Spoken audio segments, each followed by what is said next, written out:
YCP దాష్టికాలు భరించలేక అనేక కంపెనీలు రాష్ట్రం వదిలి వెళ్లిపోయాయని మంత్రి నిమ్మల రామానాయుడు అన్నారు. ఈ మేరకు విశాఖలో మాట్లాడుతూ కొత్త కంపెనీలు పెట్టుబడిదారులు రాష్ట్రానికి వస్తుంటే వైసీపీ నేతలు అవాకులు చెవాకులు పేలుతున్నారని మండిపడ్డారు. ఇట్లా అడుగడుగున జగన్ రెడ్డి మోసానికి నిన్న నేను కూడా చూస్తే ఏ ప్రాజెక్టు చూసినా వంశధార, తోటపల్లి, తారకరామ తీర్థసాగర్, ఒట్టిగడ్డ, మరి జంజావతి, మడ్డు వలస, హిరమండలం రిజర్వాయరు, గొట్టా బ్యారేజీ, మహేంద్ర తనయ తాండవ, ఎట్లా ఏ రిజర్వాయర్ చూసినా, ఏ బ్యారేజీ చూసినా, ఏ ప్రాజెక్ట్ చూసినా మరి 20%, 30%, 10% ఇట్లా పనులు మిగిలిపోయి పూర్తి స్థాయిలో అక్కడ ఆఖరి హైకట్టు అందరికి నీరు అందనేటువంటి పరిస్థితి చూసాం. మరి ఇటువంటి ముఖ్యమైనటువంటి ప్రాజెక్టులకు సంబంధించి 5 సంవత్సరాలు 5 రూపాయలు కూడా ఖర్చు పెట్టినటువంటి పరిస్థితి చూసాం. ఈ ప్రాజెక్టులకు సంబంధించి పనులు లేక ఆ వర్క్స్ ను కూడా ప్రీ క్లోజర్ చేసినటువంటి దుర్మార్గమైనటువంటి పాలన జగన్మోహన్ రెడ్డి అనే విషయాన్ని కూడా నిన్న విజయనగరం మరి శ్రీకాకుళం జిల్లాల్లో నేను ఈ వర్క్స్ ని రివ్యూ చేసినప్పుడు చాలా క్లియర్ గా చూడటం జరిగినటువంటి పరిస్థితి. అంటే ఈ రకంగా మరి అడుగడుగున కూడా మరి ఈ మోసం. ఎందుకంటే నిన్న నాకు కూడా రివ్యూ చేస్తే అనిపించింది, ఏదైతే ఈ ప్రాజెక్టులే కానీ, ఈ రిజర్వాయర్స్ కానీ, ఈ బ్యాలెన్స్ పనులు కనుక గత 5 సంవత్సరాలలో చేసి ఉండుంటే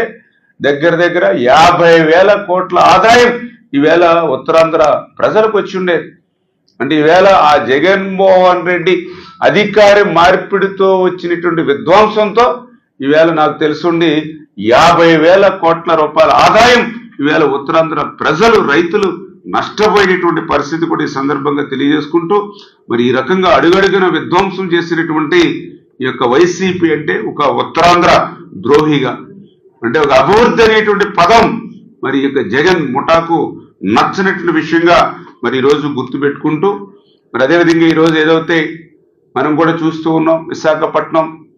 ఈవేళ ఆంధ్రప్రదేశ్ రాష్ట్రంలో ఉన్నటువంటి ప్రతి ఒక్కరూ కూడా అభిమానించేటువంటి నగరం, ప్రేమించేటువంటి నగరం విశాఖపట్నం. ఇక్కడ ఉన్నటువంటి ప్రజలు చాలా మంచితనంతో, చాలా గౌరవభావంతో ఉండేటువంటి పట్టణం. అందరికీ అభిమానం విశాఖపట్నం. మరి అటువంటి విశాఖపట్నాన్ని కూడా ఒక అభివృద్ధి పదంలో ముందుకు నడపాలనేటువంటి ఆలోచనతో ఆ రోజు చంద్రబాబు నాయుడు గారు మరి ఎన్నో పరిశ్రమలను ఆ రోజు మనం తీసుకొస్తే, మరి అటువంటి పరిశ్రమలను కూడా గత 5 సంవత్సరాల పాలనలో ఏ రకంగా బెదిరించి ఈ యొక్క ఆంధ్రప్రదేశ్ రాష్ట్రం నుండి పొరుగు రాష్ట్రాల వైపు పారిపోయేటువంటి పాలన ఏది చేశారో మనందరం కూడా చూసినటువంటి పరిస్థితి. మరి ఆ ఉత్తరాంధ్ర, అందులో పర్టికులర్గా విశాఖపట్నం ఇవన్నీ అభివృద్ధి చెందితే తమ దోపిడీ లూటీకి ఆటంకం కలుగుతుందనే ఉద్దేశంతో ఆ అభివృద్ధిని కూడా ఆపుకుని ఒక దోచుకోవాలనేటువంటి ఒక క్రూరమైనటువంటి ఆలోచనతోటే గత 5 సంవత్సరాల వైసీపీ పాలన గడిచినటువంటి పరిస్థితి. అందుకు ఉదాహరణే లూలు కంపెనీ. మరి ప్రఖ్యాతమైనటువంటి లూలు కంపెనీని కూడా ఈ యొక్క రాష్ట్రం నుంచి పొరుగు రాష్ట్రం వెళ్ళగొట్టాడు అని అంటే ఉత్తరాంధ్ర యువత పొట్టగొట్టినటువంటి వ్యక్తి ఈ జగన్మోహన్ రెడ్డి కాదా? మళ్ళీ ఈరోజు మరి చంద్రబాబు నాయుడు గారు, లోకేష్ గారి యొక్క కృషితో మళ్ళీ ఆ లూలు కంపెనీని కూడా మళ్ళీ ఈ ప్రభుత్వం ఈరోజు వెనక్కి తీసుకొచ్చి మళ్ళీ పెద్ద ఎత్తున యువతకి ఉపాధి అవకాశాలు కల్పించేటువంటి విధంగా ఈ ప్రభుత్వం పనిచేయడం కానీ, అదేవిధంగా ఏదైతే విశాఖ ఋషికొండ మరి ఐటీ సెజ్ ఏదైతే ఉందో, మరి ఐటీ సెజ్ నుంచి 14 కంపెనీలు 5 సంవత్సరాల పాలనలో పారిపోయినటువంటి పరిస్థితి. అందులో మీ అందరికీ తెలుసు, ఏదైతే ఫ్రాంక్లిన్ టెంపుల్టన్ కానీ, హెచ్సిఎల్ కానీ, ఐబిఎం కానీ, పెంటెక్స్ కానీ, హెచ్ఎస్బిసి కానీ, ఇట్లా వైసీపీ దాష్టికాలు భరించలేక మరి ఈ యొక్క రాష్ట్రం వదిలి తరలిపోయినటువంటి పరిస్థితిని కూడా ఈ సందర్భంగా గుర్తు చేస్తూ, మరి ఏంటి చేసినటువంటి ఘనకార్యం వల్ల వైజాగ్ అని అంటే ఋషికొండని బోడుగుండి చేసి 500 కోట్ల రూపాయల ప్రజాధనాన్ని తన విలాసవంతమైనటువంటి భవనం, ఒక పక్కన నేషనల్ గ్రీన్ ట్రిబ్యునల్ మరి వారించినా కూడా తన విలాసవంతమైనటువంటి ఒక ప్యాలెస్ ని 500 కోట్ల రూపాయల ప్రజాధనంతో, మరి నిన్న కూడా మేము స్టడీ చేస్తే ఆ టైల్స్ అంటే ఆ ఋషికొండ భవనంలో విలాసవంతమైన భవనం టైల్స్ చూస్తే చదరపు అడుగు 26,000 రూపాయలు పెట్టి మరి ఆ టైల్స్ నిర్మాణం జరిగింది అని అంటే, నేను ఒక బాత్రూమ్ చూస్తూ ఉంటే 1000 చదరపు అడుగులు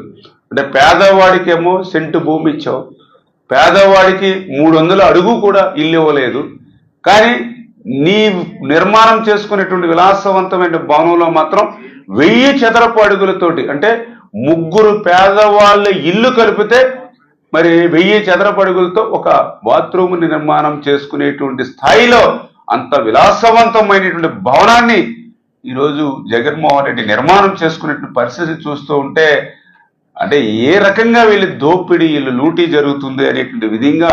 మనందరికి కూడా అర్థమైనటువంటి పరిస్థితి. నిజంగా ఏదైతే ఋషికొండకి మరి జగన్మోహన్ రెడ్డి వెచ్చించినటువంటి ఆ సొమ్ముని పేదవాళ్ళకు వినియోగిస్తే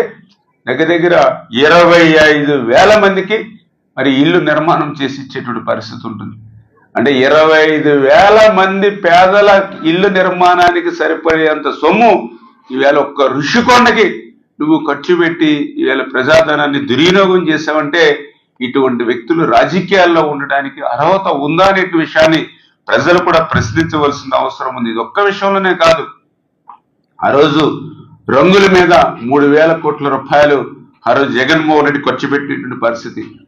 జగన్మోహన్ రెడ్డి బొమ్మలు వేసుకోవడానికి సర్వే రాళ్ల మీద 700 కోట్ల రూపాయలు ఖర్చు పెట్టినటువంటి పరిస్థితి.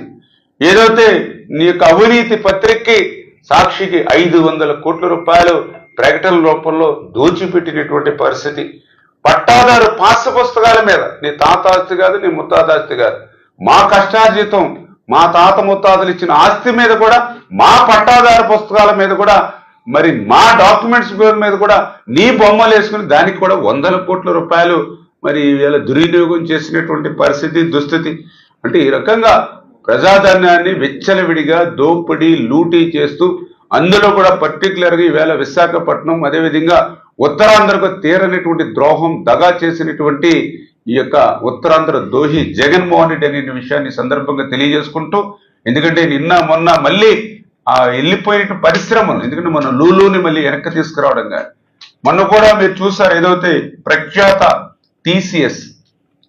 అంటే ఒక ప్రెస్టీజియస్, మీ అందరికీ తెలుసు, ఒక సాఫ్ట్వేర్ ఎన్నో లక్షలాది మందికి ఉద్యోగ కల్పన చేసేటువంటి ప్రఖ్యాత టీసీఎస్ ని మళ్ళీ ఈరోజు విశాఖపట్నాన్ని తీసుకురావాలని చంద్రబాబు నాయుడు గారు, లోకేష్ బాబు గారు కృషి చేసి ఆ టీసీఎస్ డేటా సెంటర్ ని మళ్ళీ ఇవాళ విశాఖపట్నాన్ని తీసుకొచ్చి మొదటి విడతగానే 12,000 ఉద్యోగాలు ఈవేళ సాఫ్ట్వేర్ ఉద్యోగాలు కల్పించే